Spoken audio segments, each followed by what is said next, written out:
guys, today we'll see all three methods of calculating national income in a single video. ठीक है, तो our first topic or our first method of calculating national income is product method और value added method. अब इस method को समझने के लिए let's take an example. आपने कुछ अर्न किया, आपने कुछ कमाया. फॉर एग्जाम्पल आप मार्केट से कोई चीज़ परचेज करके लाए जो कितने में आई 30 रुपये में, ठीक है, और आपने इसको सेल किया 50 रुपये में, तो आपने कितना अर्न किया ₹20, ठीक है. तो ये जो 50 रुपये है वो जनरली आपकी क्या मानी जाती है, sale, means value of output. Value of output को हम और क्या बोलते हैं, सेल, ठीक है. और आपके जो 30 रुपये है वो क्या है, इंटरमीडिएट कंजप्शन, मतलब आपने जितना भी उसके ऊपर लगाया वो क्या है, आपकी इंटरमीडिएट कंजप्शन, ठीक है. और जो 20 रुपये है वो क्या है, आपकी gross value added, gross value added, ठीक है. तो ग्रोस वैल्यू एडेड जो आपके 20 रुपये है इसको क्या बोला जाता है, GVPMP. और GVPMP को GDPMP भी हम कह सकते हैं, means gross domestic product at market price. आप प्राइमरी सेक्टर, सेकेंडरी सेक्टर और टर्शरी सेक्टर तीनों की वैल्यू को जब ऐड कर देंगे तो आपको क्या मिलेगी, gross value added at market price, ठीक है. अब उसके बाद आपको ये देखना है कि आपको क्वेश्चन के अंदर पूछा क्या गया. अगर आपको पूछा गया NNPFC निकालिए, NNPFC मीन्स नेशनल इनकम, तो GDPMP को NNPFC में कन्वर्ट करना मैं आपको प्रीवियस वीडियो में बता चुकी हूँ कि ग्रोस को जब नेट में कन्वर्ट करते हैं तो माइनस कर दीजिए डेप्रिसिएशन, डोमेस्टिक को नेशनल में कन्वर्ट करना है तो प्लस कर दीजिए net factor income from abroad NFIA. और अगर मार्केट प्राइस को फैक्टर कॉस्ट में कन्वर्ट करना है तो आप माइनस कर दीजिए NIT, that is net indirect tax. तो इसी तरह से आपको GDPMP से क्या मिल जाएगी, NNPFC. बहुत ही सिंपल फॉर्मूला है नेशनल इनकम को कैलकुलेट करने का. मैं एक बार रिपीट कर रही हूँ, देखिए कि आप ग्रोस वैल्यू एडेड निकालना है आपको, तो उसके लिए आपको क्या करना पड़ेगा, value of output minus intermediate consumption. जिसके लिए मैंने आपको एक एग्जांपल दिया कि आप मार्केट से कोई 30 रुपये की चीज़ खरीद के लाए, आपने जितना खर्चा किया वो आपकी क्या है, इंटरमीडिएट कंजप्शन. आपने उसको 50 रुपये का सेल किया, वो क्या है, आपका वैल्यू ऑफ आउटपुट, जिसे हम सेल भी बोलते हैं. और आपने कितना अर्न किया, 20, तो 20 क्या है, आपकी वैल्यू एडेड. तो वैल्यू एडेड में से, सॉरी, वैल्यू ऑफ आउटपुट में से जब आप इंटरमीडिएट कंजप्शन को माइनस कर देंगे तो वो आपकी क्या आ जाएगी, ग्रोस वैल्यू एडेड. तो क्वेश्चन के अंदर आपको ये value added, gross value added primary sector की, टर्शरी सेक्टर की और सेकेंडरी सेक्टर की अलग अलग से दी होगी. सबकी नहीं दी हुई तो जिसकी भी दी हुई है उसको आप ऐड कर लीजिए. उसके बाद जो आपको यहाँ पे वैल्यू मिलेगी ऐड करने के बाद, ठीक है, तो वो आपकी क्या होगी, GVPMP, that is gross value product at market price, जिसको हम GDPMP भी बोलते हैं. उसके बाद आपको देखना है कि उस GDPMP को NNPFC में कैसे कन्वर्ट करना है. NNPFC मीन्स नेशनल इनकम, तो ग्रोस को नेट में कन्वर्ट करना है, डेप्रिसिएशन माइनस कर दीजिए. एक बात का ध्यान रखिए, अगर आपसे NNPFC पूछा गया है तभी ये तीनों टर्म्स आपको ऐड और लेस करनी है. अदरवाइज सिर्फ मान लो आपको पूछा गया है कि आप निकालो NDPFC, तो सिर्फ और सिर्फ हमें FC नहीं पूछा गया, सपोज MP पूछा गया, ठीक है, तो सिर्फ और सिर्फ इसके अंदर डेप्रिसिएशन ही माइनस करना है. NIT और NFIA का कोई काम नहीं है, क्योंकि डोमेस्टिक को नेशनल में कन्वर्ट ही नहीं करना, D की जगह D है, और MP को FC में भी नहीं कन्वर्ट करना, MP की जगह MP, ठीक है. तो got my point, this is the first formula of calculating national income. So our next method of calculating national income is income method. income method के अंदर हम क्या करेंगे, compensation of employers, operating surplus और mix income को क्या करेंगे, add करेंगे. तो सबसे पहले हम देखते हैं कि ये है क्या, कॉम्पनसेशन ऑफ एम्प्लॉयज क्या है. सबसे पहले आप क्या करोगे, इसके अंदर क्या इंक्लूड होता है, first one wages and salary, second payment in kind, third, employer contribution in social securities.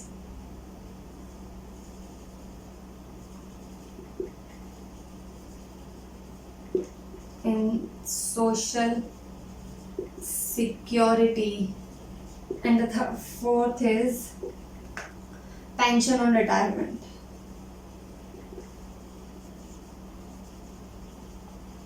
तो कॉम्पनसेशन ऑफ एम्प्लॉयज में क्या क्या इंक्लूड होगा? सबसे फर्स्ट है wages and salary. Wages and salary means काम करने के बदले में जो भी उन्हें रेम्यूनरेशन मिलता है वो। Second, payment in kind. Payment in kind में क्या क्या इंक्लूड होगा? जैसे कि रेंट फ्री अकोमोडेशन। कैश के अलावा उन्हें क्या क्या बेनिफिट्स दिए जाते हैं, एम्प्लॉयज को कैश के अलावा क्या क्या बेनिफिट्स मिलते हैं, वो है पेमेंट इन काइंड। वो भी किसके अंदर आएगा? कॉम्पनसेशन ऑफ एम्प्लॉयज के अंदर। And third is employ contribution in social security. It means PF, that is provident fund, जो कि उनकी सैलरी में से हर साल काटा जाता है और एट द एंड जब वो उस जॉब को छोड़ते हैं उस टाइम पे उनको दिया जाता है, that is provident fund. And the last is pension on retirement. Retirement के टाइम पे या रिटायरमेंट के बाद उन्हें जो भी पेंशन मिलती है वो भी किसके अंदर इंक्लूड की जाएगी? कॉम्पनसेशन ऑफ एम्प्लॉयज के अंदर। ध्यान रखिए, अगर आपको क्वेश्चन के अंदर कॉम्पनसेशन ऑफ एम्प्लॉयज दे रखा है और साथ में पेमेंट इन काइंड दे रखा है, तो आपको सिर्फ और सिर्फ कॉम्पनसेशन ऑफ एम्प्लॉयज को ऐड करना है, पेमेंट इन काइंड को, या इनमें से कोई भी चीज रखी है तो उसको आपको इग्नोर करना है, क्योंकि ये चारों चीजें इसके अंदर ऑलरेडी इंक्लूड हैं। और अगर आपको ये पार्ट नहीं दे रखा, कॉम्पनसेशन ऑफ एम्प्लॉयज नहीं दे रखा, ये चीजें दे रखी है, कोई भी एक या दो या तीन या चारों की चारों दे रखी है, तो आप इन चारों को क्या कर दोगे? ऐड कर दोगे। ठीक है, नेक्स्ट आता है ऑपरेटिंग सरप्लस। ऑपरेटिंग सरप्लस के अंदर क्या क्या इंक्लूड होता है? रेंट, एज ऑब्वियस, कुछ भी हमने रेंट पे लिया तो उसके बदले में जो भी रेंट होगा वो किसके अंदर इंक्लूड होगा? ऑपरेटिंग सरप्लस में। ठीक है, इंटरेस्ट, कॉमन सी बात है, इंटरेस्ट। प्रॉफिट, प्रॉफिट क्या है? अब प्रॉफिट के अंदर भी तीन चीजें इंक्लूड होती हैं। पहला डिविडेंड, दूसरा corporate profit tax. Corporate tax या कॉर्पोरेट प्रॉफिट, इसका मतलब क्या होता है? एक ही बात है, कॉर्पोरेट जो हमारा जो हमारा प्रॉफिट का पार्ट है उसका जो पार्ट हम गवर्नमेंट को एज अ टैक्स के रूप में देते हैं वो क्या कहलाता है? Corporate tax. ठीक है, next is undistributed profit. Undistributed profit को हम रिटेन्ड अर्निंग भी बोलते हैं। ऐसी अर्निंग या ऐसा प्रॉफिट जिसको अभी तक डिस्ट्रीब्यूट नहीं किया गया है वो किसके अंदर ही आएगा? ऑपरेटिंग सरप्लस के प्रॉफिट के अंदर। तो इसके अंदर भी आपको वही सेम बात ध्यान में रखनी है कि अगर आपको क्वेश्चन के अंदर ऑपरेटिंग सरप्लस दिया हुआ है और इनमें से साथ में कोई भी चीज दी हुई है तो ये चीजों को आप इग्नोर करोगे, सिर्फ और सिर्फ ऑपरेटिंग सरप्लस की अमाउंट को ऐड करोगे। सेकेंड थिंग, और अगर आपको ऑपरेटिंग सरप्लस नहीं दिया हुआ, रेंट दिया हुआ है, इंटरेस्ट या प्रॉफिट, तो इन तीनों को ऐड कर दोगे। बट अगर आपको प्रॉफिट के साथ साथ उन्होंने अनडिस्ट्रीब्यूटेड प्रॉफिट या डिविडेंड या कॉर्पोरेट टैक्स दे दिया तो आपको इन तीनों को इग्नोर करके सिर्फ और सिर्फ प्रॉफिट को लिखना है। क्यों? क्योंकि ये तीनों चीजें तो ऑलरेडी प्रॉफिट के अंदर ऐड ही हैं। अगर प्रॉफिट नहीं लिख रखा और इन तीनों में से कोई चीज दे रखी है तो आप ऐड करोगे। कंफ्यूजिंग नहीं है, सिंपल सी चीज है कि अगर आपको कोई भी मेन हेडिंग दे रखी है और उसके साथ अंदर की सब हेडिंग दे रखी हो तो सब हेडिंग को इग्नोर करना है। बट अगर मेन हेडिंग की अमाउंट आपको नहीं दे रखी, एंट्री नहीं दे रखी, तो आप क्या करोगे? सब हेडिंग्स को इंक्लूड करोगे क्वेश्चन के अंदर। ठीक है, and last is mixed income. Mixed income क्या है? मिक्स्ड इनकम ऐसी जो छोटे मोटे व्यापारी होते हैं, जो बिजनेसमैन होते हैं, जब हम सभी इनकम को अलग अलग पार्ट में डिस्ट्रीब्यूट नहीं करते हैं, अलग अलग नहीं शो करते हैं, एक कॉमन प्रॉफिट दिखाते हैं, कॉमन इनकम दिखाते हैं, वो क्या कहलाती है? Mixed income. तो mixed income, operating surplus and compensation of employees, इन तीनों को हम क्या करेंगे? ऐड करेंगे। इन तीनों को ऐड करने के बाद हमारे पास क्या आएगा? NDPFC, net domestic product eight factor cost.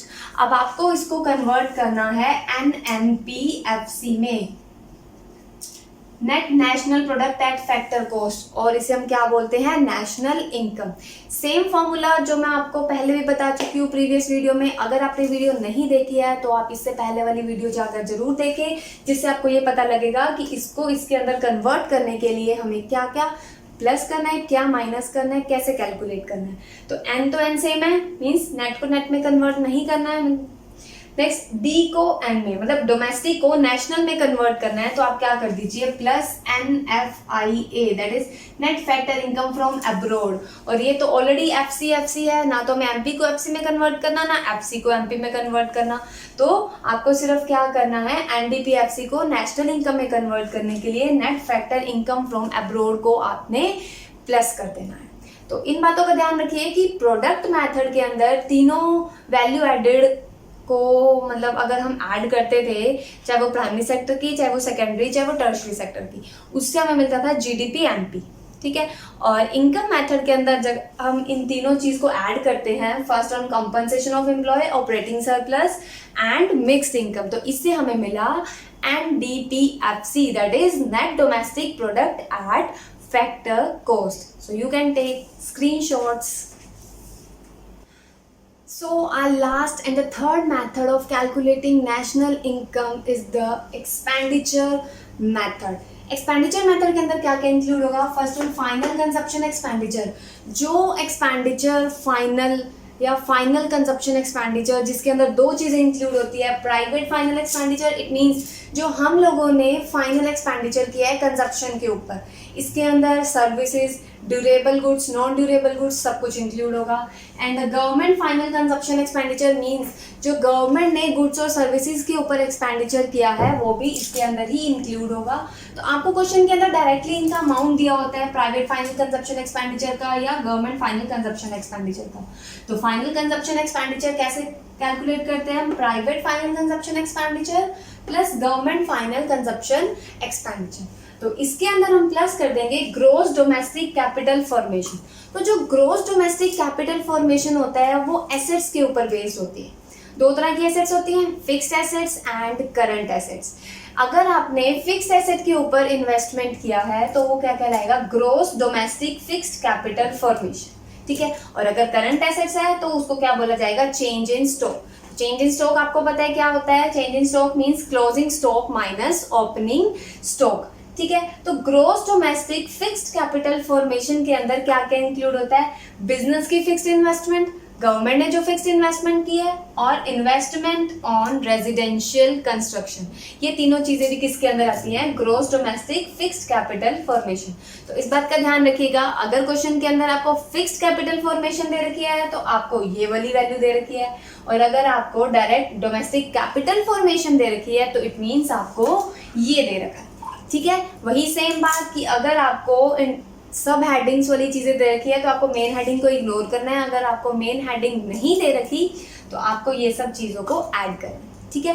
For example आपको क्वेश्चन के अंदर दे रखा है कि बिजनेस फिक्स्ड इन्वेस्टमेंट और दे रखा है gross domestic fixed capital formation. तो अब ये जो सब हेडिंग है वो इस हेडिंग की है, तो ये अगर क्वेश्चन में दे रखी है तो आपको इसको इग्नोर करना है। अगर ये नहीं दे रखा और ये दोनों चीजों के साथ ये दे रखा है तो आपको इन सभी को ऐड करना है। Got my point? ठीक है।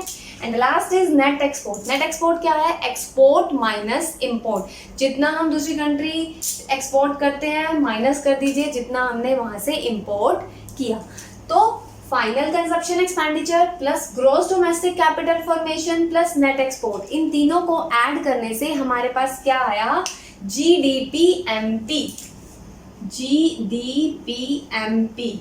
और इसको आपको किसके अंदर कैलकुलेट करना है? NNPFC में। किसमें कन्वर्ट करना है? NNPFC, that is net national product at factor cost. वो आपको किसी में भी कन्वर्ट करना दे सके हैं, GNPMP में कर दीजिए, NDPMP में कर दीजिए। तो आपको पता है कि कैसे कैलकुलेट करना है, इसको कैसे कन्वर्ट करना है, वो आपको मैं ऑलरेडी बता चुकी हूँ। ग्रोस को नेट में कन्वर्ट करने के लिए माइनस डेप्रिसिएशन, डोमेस्टिक को नेट में कन्वर्ट करने के लिए प्लस NFIA, और MP को FC में कन्वर्ट करने के लिए माइनस नेट इनडायरेक्ट टैक्स, ठीक है। तो ये थे हमारे तीनों मैथड्स, नेशनल इनकम को किस तरह से कैलकुलेट किया जाता है और कैसे उसको सिंप्लीफाई किया जाता है, ठीक है। Now you can take screenshots.